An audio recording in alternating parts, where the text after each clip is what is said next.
Hello and welcome to another episode of the F1 Breakdown podcast. I'm Jack George Main, a news and blog writer for any of you new viewers who have not watched any of our previous videos before.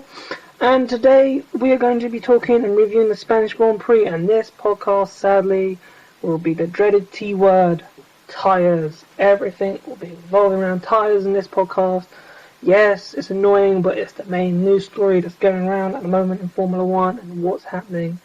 And yes, the Spanish Grand Prix was dominated by tyres, and yes, 4 stops was just too much for Formula 1. We can't have 4 stops in a race. It's just too much. We begin to lose our way.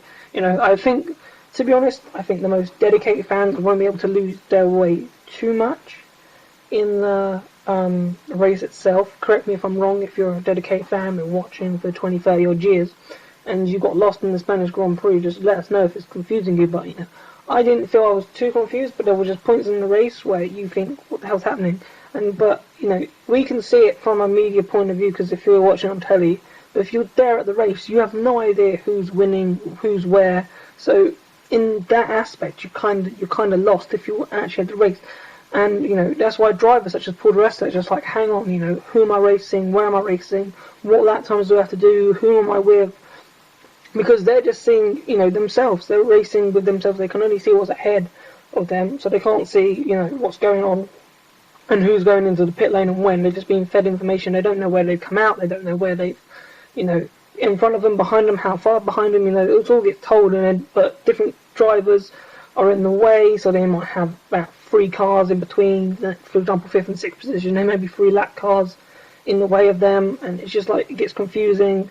And then, drivers are coming up to cars and they're thinking it might be the 5th place, but then turning out to be a lap car because everyone's jumbled up, in a way. And that's why drivers are saying that they get lost within the strategy and what they actually have to do within the race in order to find out where they have to go and how they have to push.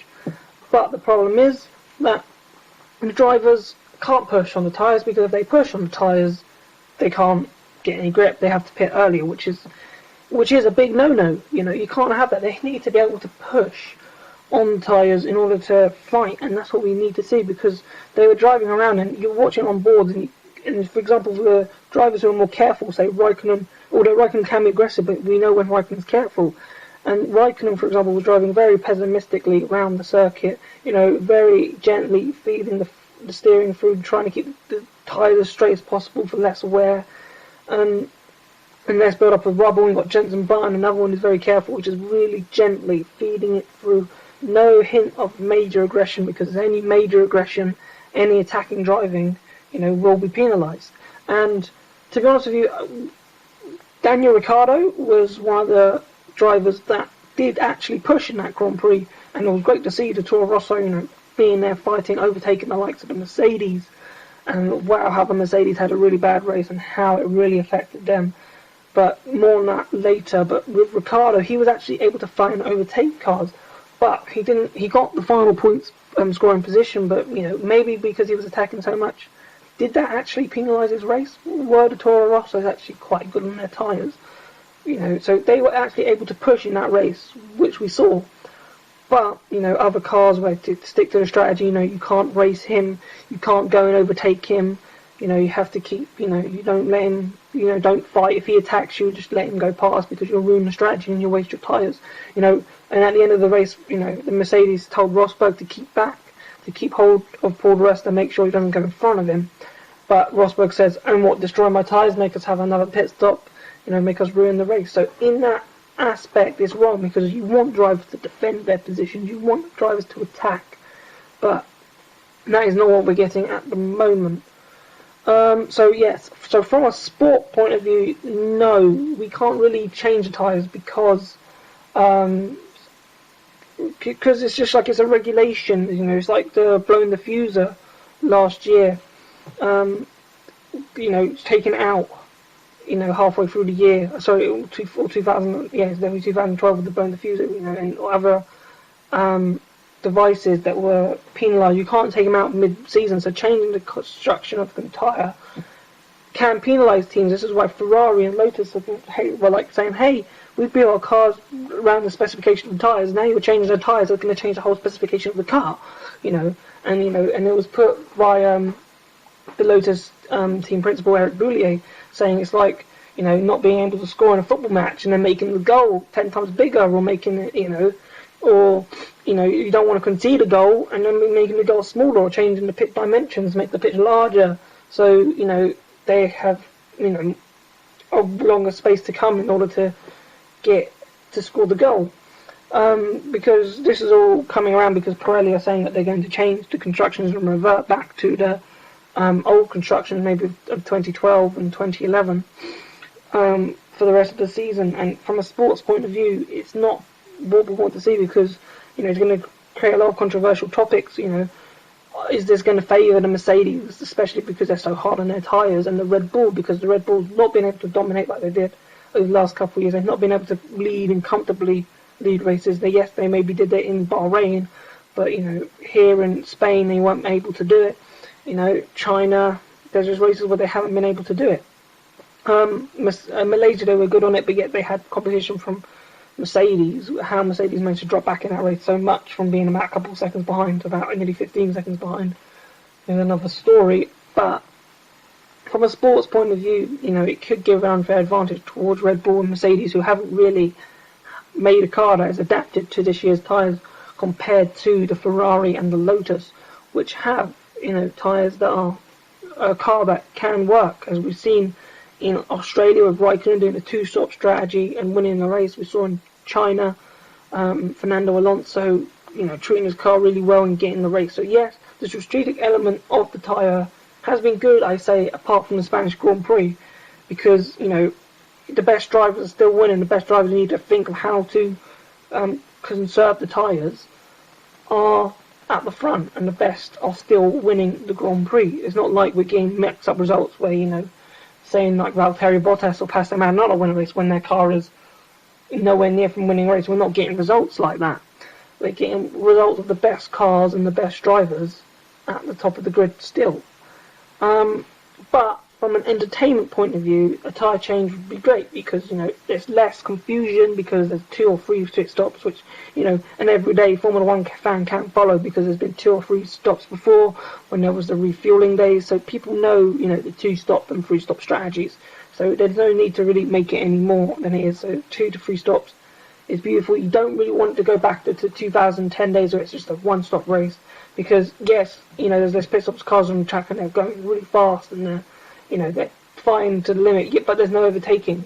That's the problem with it, because yes, we'll have DRS, but if the cars where they have monster grip, then they can fend off easily in corners, whereas the cars are in different stages. It creates better overtaking. So that's why strategy still, I think, with the tyres has to be an element in Formula 1. But it can't go over the top, which we saw in Spain. I don't think it'll go over the top in Monaco, which we go to in a couple of days' time. Because it's normally softer. You can normally get away with a 1 or 2 stop strategy in Monaco, because it's less harder on the tyres, but we'll see how it goes. In terms of Mercedes, though, it was just ridiculous from starting first and second. I've never seen a team start first and second and throw it away in the race like they did, finish 6th and 11th or 12th. I think it was 6th and 12th for Hamilton, sorry, just looking at my notes. But yeah, it's just ridiculous. How can you be first and second? How can you be so quick in qualifying and then be so slow in the race? It's just agonising to watch them go backwards. It felt sickening for Mercedes, just watching them on TV of how backwards they were going. So how it felt for Ross Brawn and the drivers, because it's a horrible feeling, if you're doing any form of motorsport racing, to start at the front and then just know that you can't push and you're going backwards and people are overtaking you. It's a horrible feeling, and that's not what Hamilton and Rosberg are there for at Mercedes. They're there to win races, not just to qualify and pole and everything. Oh well, the weekend's now over. So they really need to work on, how to manage the tyres. But the problem is, it doesn't look like they know, and it doesn't look like that anytime soon that Mercedes will get over their troubles that they have in with their tyre trouble at the moment. But all that aside, so Pirelli say that there could be changes for Canada or Silverstone later in June to the tyre compound. How much of an effect that will have on the top cars, we'll have to wait and see, and how much effect it will have on the racing, we'll have to wait and see. But we obviously want Formula 1 to be a very entertaining sport. We don't want it to be a procession of cars following around, which we could have at Monaco, sadly. But hey, it's Monaco. But we don't want to get lost in strategy and drivers not being able to race, because at the end of the day, this is a sport where fans want to see their favourite drivers and their teams go racing. We don't want to just race around an element. We want the best drivers to race with each other and, you know, push instead of racing against the tyres, basically, in Formula 1, which we do not really need. But nevertheless, we shall move on from the tyres and we shall focus a little bit on the Spanish Grand Prix itself. And Fernando Alonso wins another home Grand Prix. He won in Valencia last year, so, you know, the Spanish crowd obviously went wild, which they did in Valencia and they did in Barcelona a week ago. It's great. Well, we knew Alonso starting from 5th on the grid. He looked motivated. He looked like he was up for the challenge in that Grand Prix. He knew it was his home race, and, you know, you could tell from the moment that he entered turn 1 and he got that drive and saw what he could do in turn 2 to get around Hamilton and Raikkonen in turn 3. You knew he was on it, and you knew there was going to be only one winner in that race, and it was going to be Alonso, and he was absolutely, you know, fantastic. You know, to go from 5th on the grid, you know, kind of Senna style to get up all the way to 3rd, and, you know, Senna got to 1st in Donington 93, you know, it was still a mega effort to get to 3rd, and, you know, he had the pace, and, you know, good strategy from Ferrari bringing them in early to get past Vettel, and then obviously Rosberg was just the easy meet. Rosberg did well to get, you know, 12 laps in the lead, but then, you know, Alonso DRS assisted and a bit wise driving, because Rosberg was still good enough to cover him off down into turn 1.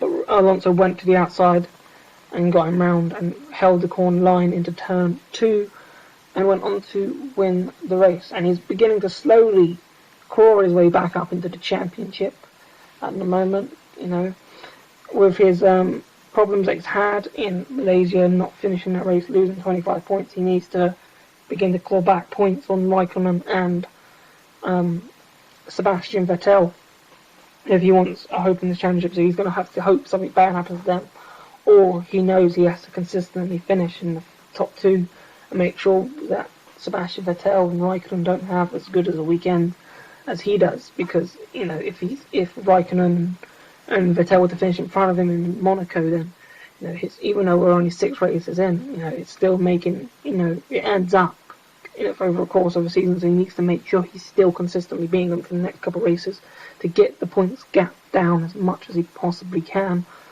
over the next couple of races. Quick line on Monaco, because we've only got 2 minutes to go in this podcast. Monaco, let's just hope it's not a possession. Let's hope the drivers do try and find an overtaking move, maybe down into Nouvelle Chicane. It can be done into Mirabeau. It's very tough. We've seen it before. We've seen it go wrong before. You know, we got the Nouvelle Chicane, but maybe down into Sandoval. But, you know, it's the Monaco Grand Prix. You know, yes, it could be boring, and it could be an hour and 45 minutes of, you know, one car lead the other. You know, it might only be over. It might be thanks to the tyres. You never know, actually. Thanks to the tyres in Monaco, with strategy being a key element, could be, you know, our main overtaking source in that Grand Prix. So, you know, we'll have to wait and see, but let's hope it's not a procession. Let's hope cars can try and find an overtaking move. You know, I've seen a couple of Monaco Grand Prix and the cars looked a lot smaller than they did now, so there might have been a bit more room for overtaking, but here we are. And they're much bigger now, so obviously, and the track's not going to get any bigger, so it's going to be a bit tough to overtake. But all that aside, let's hope the Monaco Grand Prix is going to be a fantastic race. I've only got about 30 seconds left, so all that's left for me to say is thank you for listening. Please like us on Facebook, subscribe to us on YouTube if you enjoyed it much, and we really appreciate that. We're on Twitter. You can follow us on Twitter. You can get, you know, good feeds, good quick news updates, you know, in a flash, which is good about Twitter, because one line will be the main headline of what's happening. But apart from that, please like, subscribe, follow, tweet, you know, contact us. and have a nice day.